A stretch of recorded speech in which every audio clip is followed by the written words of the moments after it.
Hi guys, for today's video ay papakita ko sa inyo ang go bag. So, gaano nga ba ka-importante ang go bag at ang nilalaman nito? Hi guys, my name is Sophia Bianca Enmendas and I'm from 1.27. So, for today's video, papakita ko sa inyo ang emergency kit. So, laman nitong emergency kit if may mga disaster, like kunyari, may mga sunog, bagyo, ganun. So, kailangan natin maging handa if may mga paparating na disaster. So, first is blood pressure. Yan. Ginagamit natin ito pag once na emergency. Like, pag mataas yung dugo ni mama, syempre, gamitin natin ito. Yan, for emergency kit. Second is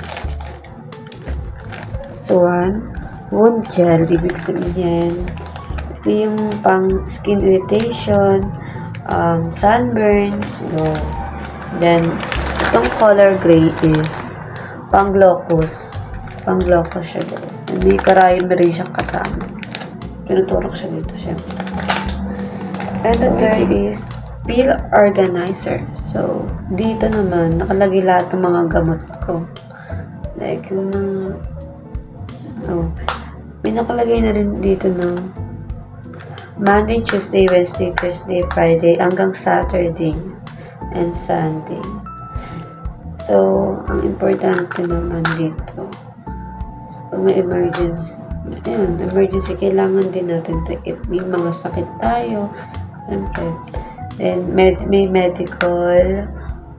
Ang gamot ko naman dito is, nakalagay dito, medical, biogesic, vitamins, Solmux, Perostat, like sa dugo, ganun. Then, ano pa? Paracetamol. So, ayun lang, guys. Next is finger oximeter.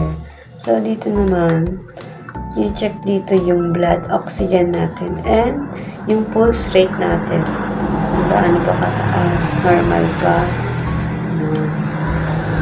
Napaka-importante din nito.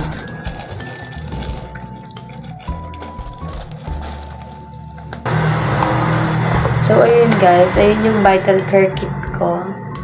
And next naman is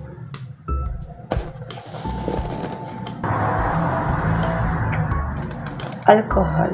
So, napaka-importante nito if lagi tayong umaalis. So, pang-protection din natin siya. Itong alcohol na ito.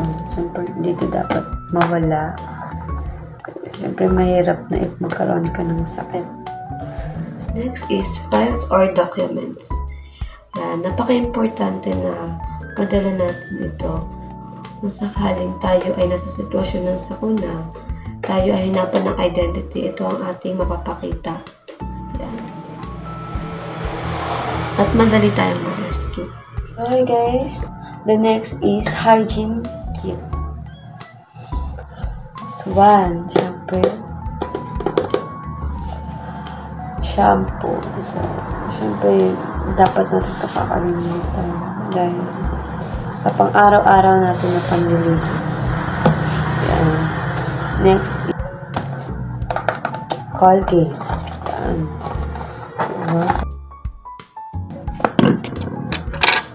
Itong PH Girl. Feminine wash. Sa mga babae lang po yan. Then, body wash. So, yan. And, wipes. Yan. Kailangan din natin ng wipes. And,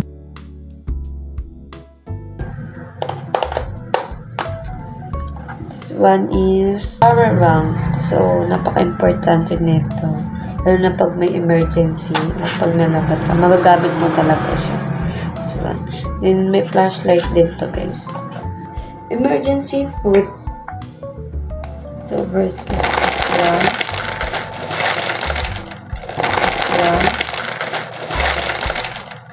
Your favorite. Napaka-importante na magdala rin tayo ng kahit onting pagkain man lang. Ito, mga dilata. Yan. Napaka-importante na itong mga ito. So, hindi naman lahat makakapagdala ng pagkain, pero if may kaya ba? If kaya magdala ng pagkain. Diba? Milo. Next is onting loads. Like this one. And charger. Napaka-importante. Dala ng charger. And wallet. Yan, mga damit. Yan, mga onting damit. If kaya pang isalbo.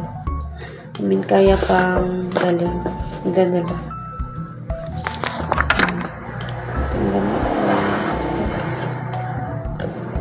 So, ayun guys. Tapos na ako magpakita ng go bag. Yan. 3 tips.